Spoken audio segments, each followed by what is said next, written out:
भारत पूरे विश्व भर में अपनी अनोखी संस्कृति एवं परंपराओं के लिए माना जाता है। यह देश त्योहारों का देश है और यह सभी त्योहार हमारे संस्कारों तथा वैदिक परंपराओं को आज की पीढ़ी तक पहुंचाने का एक माध्यम है। इनमें से एक त्योहार अहोई अष्टमी का है, जिसमें सभी माताएं अपनी संतान की दीर्घ आयु और मंगलमय जीवन के लिए उपवास रखती है। होई अष्टमी बनाने का समय अहोई अष्टमी कार्तिक मास के कृष्ण पक्ष की अष्टमी को बनाया जाता है। आइए जानते हैं इस साल होई अष्टमी का व्रत कब का है। इस बार 5 नवंबर रविवार को है। अहोई अष्टमी की कहानी। प्राचीन काल में एक साहूकार था जिसके 7 बेटे और 7 बहुएं थी। एक साहूकार की एक बेटी भी थी जो दीपावली के अवसर पर ससुराल से मायके आई थी। दीपावली पर घर को लीपने के लिए 7 बहुएं मिट्टी लाने के लिए जंगल में गई तो ननद भी उनके साथ जंगल की ओर चल पड़ी। साहूकार की बेटी जहाँ से मिट्टी ले रही थी उसी स्थान पर साहू माता अपने 7 बेटों के साथ रहती थी। खोदते हुए गलती से साहूकार की बेटी ने खुरपी से साहू माता का एक बच्चा मर गया। साहू माता उस पर क्रोधित होकर बोली, मैं तुम्हारी कोख बांधूंगी। साहू माता की यह बात सुनकर साहूकार की बेटी अपनी 7 भाभियों से एक एक करके विनती करती है कि वे उसके बदले अपने कोख बंधवा ले। सबसे छोटी भाभी ननद के बदले अपने कोख बंधवाने के लिए तैयार हो जाती है। इसके बाद छोटी भाभी के जो बच्चे थे वे सभी 7 दिन बाद मर जाते हैं।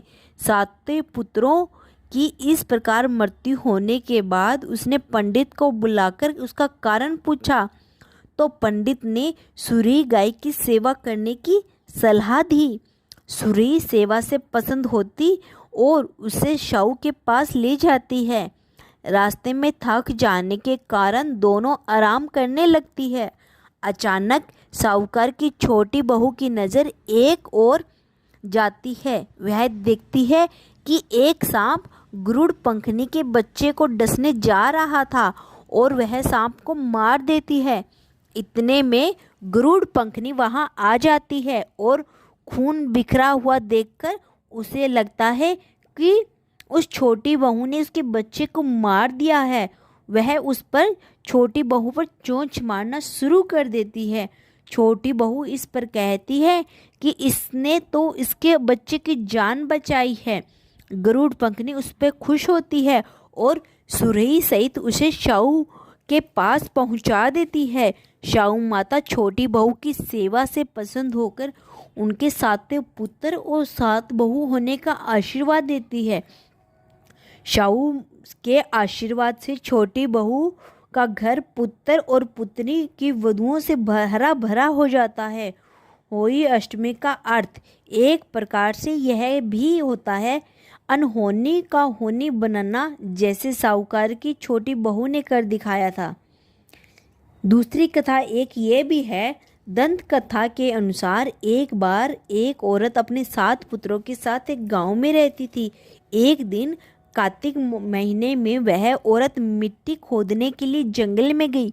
वहां पर उसने गलती से एक पशु के शावक की अपनी कुल्हाड़ी से हत्या कर दी। उस घटना के बाद उस औरत के 7 पुत्र एक के बाद एक मृत्यु को प्राप्त हो गए। इस घटना से दुखी होकर उस औरत ने अपनी कहानी गांव की हर एक औरत को सुनाई। एक औरत ने उस औरत को सुझाव दिया कि वह माता अहोई अष्टमी की आराधना करे। पशु के शावक के सोते हुए हत्या के पश्चात के लिए उस औरत ने शावक का चित्र बनाया और माता अहोई अष्टमी के चित्र के साथ रखकर उनकी पूजा करने लगी। उस औरत ने 7 वर्षों तक अहोई अष्टमी का व्रत रखा और आखिर में उसके 7 पुत्र जीवित हो गए। अहोई व्रत का महत्व जान लेने के बाद आइए जानिए यह व्रत किस प्रकार किया जाता है। प्रातःकाल सूर्य उदय से पहले सुबह जल्दी उठकर स्नान करने के बाद कुछ फल इत्यादि खाते हैं। मंदिर जाना अथवा घर के मंदिर में ही पूजा की जाती है। पूरे दिन निर्जल व्रत रखना ही प्रचलित है। शाम के समय बच्चों के साथ बैठकर अहोई माता की पूजा करते हैं। दीवार पर अहोई माता की तस्वीर बनाते हैं अथवा एक कैलेंडर लगाते हैं। शाम को तारा निकलते ही इसको जल एवं खाना अर्पण करके ही व्रत खोलते हैं। जय श्री कृष्णा। अगर वीडियो पसंद आए तो चैनल को सब्सक्राइब अवश्य करें। जय श्री कृष्णा।